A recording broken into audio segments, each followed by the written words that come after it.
Hi friends, welcome back to my channel. ఇవాళ మన ఛానల్లో వచ్చేసి రాగి జావా అయితే చేస్తున్నాను అనమాట.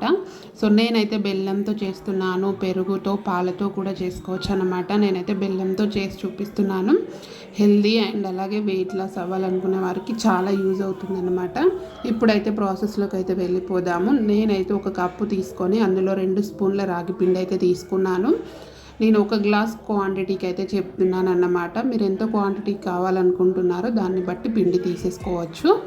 సో ఇప్పుడైతే ఈ పిండిలో వాటర్ వేసుకొని ఉండలేమి లేకుండా బాగా కలిపేసుకోవాలన్నమాట.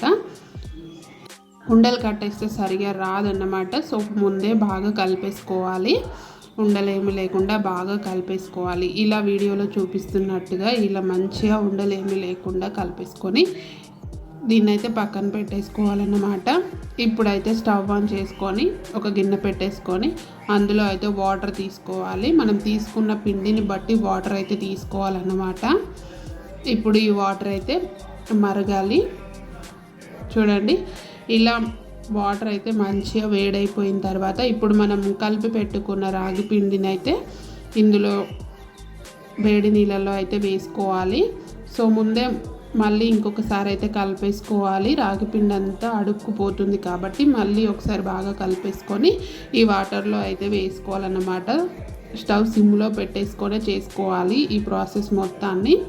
సో ఇప్పుడు ఇలా పోసుకున్న తర్వాత మళ్ళీ ఒకసారి అంతా బాగా కలిపేసుకోవాలి, ఉండలు కట్టకుండా.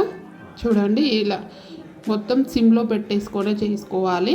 ఇప్పుడైతే ఇది ఒక 5 మినిట్స్ పాటు బాగా ఉడకాలన్నమాట. రాగిపిండి పచ్చి వాసన పోయేంత వరకు అయితే బాగా ఉడకాలి, అలాగే తిక్కుగా అవ్వాలన్నమాట. సో కొందరు తిక్కుగా తాగుతారు, కొందరు పలచగా తాగుతారు. మీ టేస్ట్ని బట్టి అయితే చేసుకోవాలన్నమాట. పలచగా కావాలనుకున్న వారు కొంచెం వాటర్ క్వాంటిటీ ఎక్కువ తీసుకోవాలి. సో ఇలా తిక్కుగా అవ్వాలి, అలాగే పచ్చి వాసన పోయే వరకు అయితే మంచిగా ఉడకాలన్నమాట.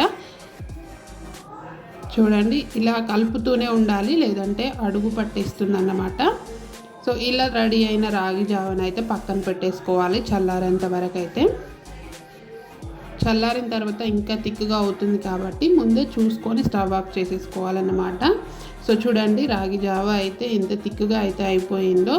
ఇప్పుడైతే ఈ చల్లారిన రాగి జావని గ్లాస్లో అయితే వేసుకోవాలి. చూడండి, నాకైతే ఒక గ్లాస్ క్వాంటిటీకి చెప్పాను కదండి, ఒక గ్లాస్ అయితే వచ్చిందనమాట. సో మీ క్వాంటిటీని బట్టి మీరు రెడీ చేసుకోవచ్చు. సో ఇప్పుడైతే ఇలా తీసుకున్న రాగి జావలో నేనైతే 1 స్పూన్ బెల్లం అయితే వేసుకుంటున్నాను.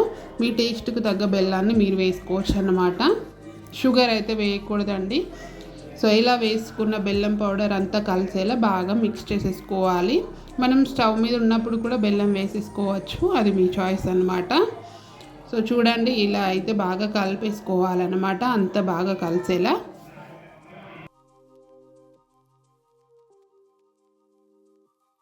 అంతేనండి, బెల్లం రాగి జావ అయితే రెడీ అయిపోయింది. చాలా హెల్దీ అండి, మార్నింగ్ తీసుకుంటే చాలా మంచిది అన్నమాట.